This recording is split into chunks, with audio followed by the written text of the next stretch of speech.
Hello and happy New Year's Eve from Nashville. I'm full glam today because I had a 9 a.m. hair and makeup appointment because I was supposed to be on the news today, but it got canceled because I think like Jelly Roll, Keith Urban, and a giant New Year's Eve party probably stole my thunder, and that's all right. One thing I've learned since I now know I'm on the spectrum is that when plans change, it does not have to derail my entire day, my week, my year.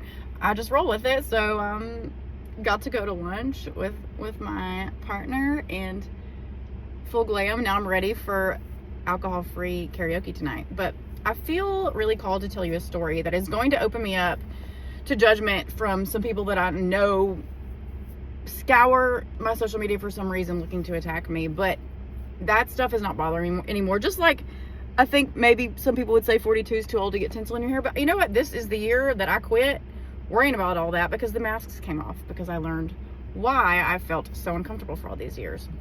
So 2024 was a big year. I got to do my first over 40 modeling and acting for a major brand and a music video. I got to publish my first book, which was all about drinking, and 3 days before my book came out, I had my last drink of alcohol. And the miracle that I have received this year is that the desire to drink, the desire to fit in, and the fear of missing out is removed. I am comfortable. And also in the last 114 days, alcohol free, I learned that I am on the spectrum, level 1 autism spectrum disorder, which is formerly Asperger's, which I don't use anymore.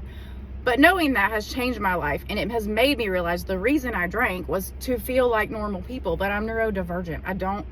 I'm never going to feel like normal people. I don't know what normal is, but I know that this story from 17 years ago is heavily explained now that I know why I never advocated for myself well in divorces. After my mom died and she didn't have a will, I have not advocated for myself. And it's because of my spectrum disorder. I'm a people pleaser. I do anything and everything to fit in and to be liked. And I have had to remove that because it's all it's done is steal time and joy from me. And I truly feel put here to find joy, to find light, and to show people that it can still be found after impossibly hard times. So all that to my story. 17 years ago on this day, I was not going to go out on New Year's Eve in Nashville. I was like, that's for amateurs. I had my few years of fun on New Year's Eve, and unfortunately it was 2007 rolling into 2008, and I had met a girl drunk in the bathroom. Her name was Rhonda. I have no idea what her last name is, but she called me crying that day. She had just been broken up with, and she said, please can we go out?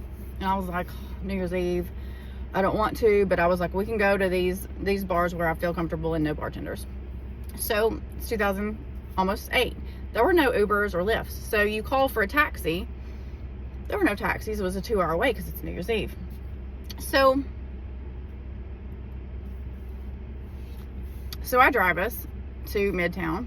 We went to the Crescent, and she gets kicked out of the bar for being drunk and getting in a fight with somebody. So I continued to drink that night. Drank my way down to Boundary and Layla Rule, I believe, at the time. And at bar closing time, guess what? There was no taxis for 3 hours. And I drove half a mile. And the thing about me when I drank was I was a very overcautious, paranoid driver. So I was stopped at a flashing yellow light half a mile from the last place I was, and I got pulled over. I got a DUI that New Year's Eve. I didn't even want to go out, but I was people pleasing for this woman I didn't know, and I've never seen again since. It has affected my life, absolutely. And sometimes some of us learn lessons hard, and I continued to try to figure out.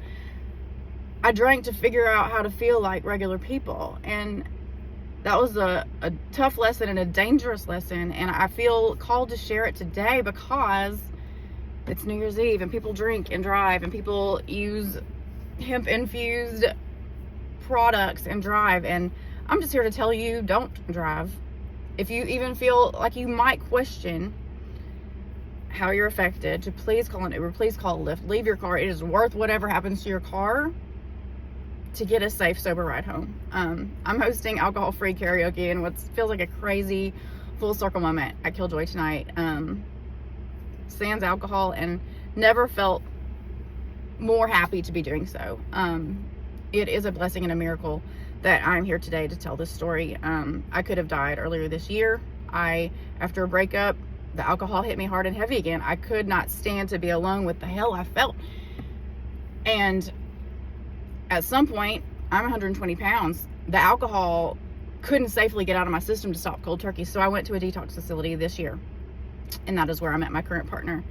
And together we have discovered that we are on the spectrum, and together the desire to drink has been removed. And I'm not here to demonize alcohol. Certainly I'll sell you a book of cocktail recipes, but I'll also tell you what products you can use to make that drink without alcohol. And certainly many people can handle it, but for somebody with my brain, with my body weight, with everything, it just doesn't work for me. So I just want to encourage you, if you drink to feel differently, if you drink because you're sad, like I buried 2 parents and it's so fucking sad, to look into the reasons why. Because if you can quit, you can do dry January, you can pray even. I prayed in my 15 days in jail, and God did give me peace in that 2008 jail time, which I got out in time for Mother's Day so I could see my mother.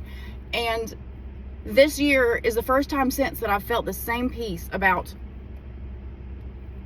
who I am and that I'm cared for on this earth, even when family members might have turned their backs, even when friends have just gone silent. I know that I'm safe and I am cared for, and I have the tools within me to do anything. If I can quit drinking, if I can have this second chance opportunity, certainly anybody can. That's all I have to say. Please have a safe, happy new year.